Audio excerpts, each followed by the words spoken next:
Hey guys, what's up? It's Cubing here, and today I have an unboxing from SpeedCubeShop.com.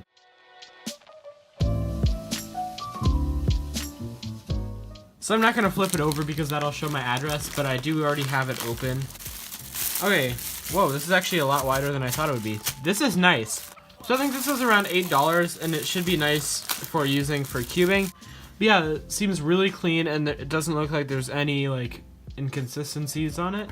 Now let's get on to the next thing, which is the SpeedCubeShop cube cover. This is actually a really nice quality thing. It's not necessarily just paper. It kind of almost seems like it has a higher quality material on it. Okay, I'll just do this later. Okay, so let's get on to the next thing here. So this is some SpeedCubeShop Weight 6 lubricant. So I ran out of 50K and I wanted something a little bit more heavy. So I decided to get some Weight 6 from SpeedCubeShop to use in some cubes, because I do prefer slower cubes. So this is candy cane lubricant, and I'm pretty excited for this because I've heard that this actually smells like candy canes and it works really well. Oh yeah, so that definitely does smell like peppermint, and that's really nice because then all my cubes will smell really good. So let's drop one drop in there.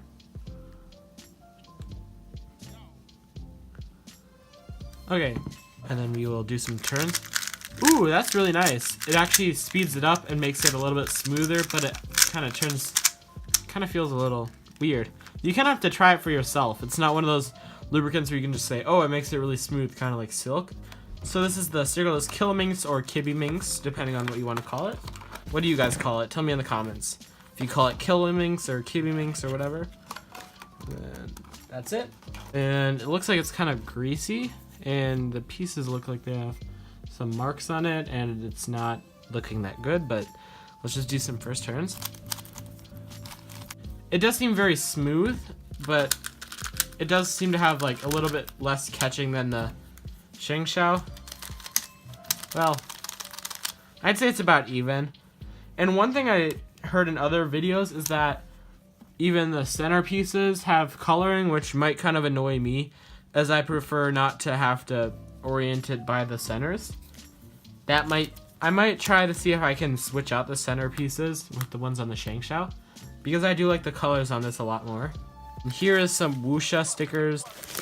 Okay, so this is the Fanxin Fisher Cube, and I decided that I kind of wanted to get this because it's stickerless, and I was wanting to see if it turns better, and it was like $4, so why not? So let's do some first turns.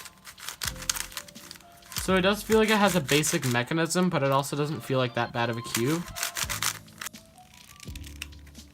It doesn't seem like I'm able to get a piece out right now, so I'll take a look at that later and maybe tell you guys what happens.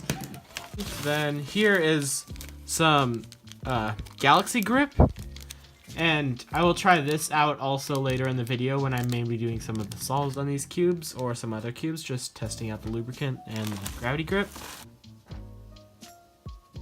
So now after about a minute, it is quite powdery, and I will wait a little longer just to make sure it finishes drying, and then I'll do some solves. Okay, so now I think it is dry enough and my fingers are white. So let's just do some solves.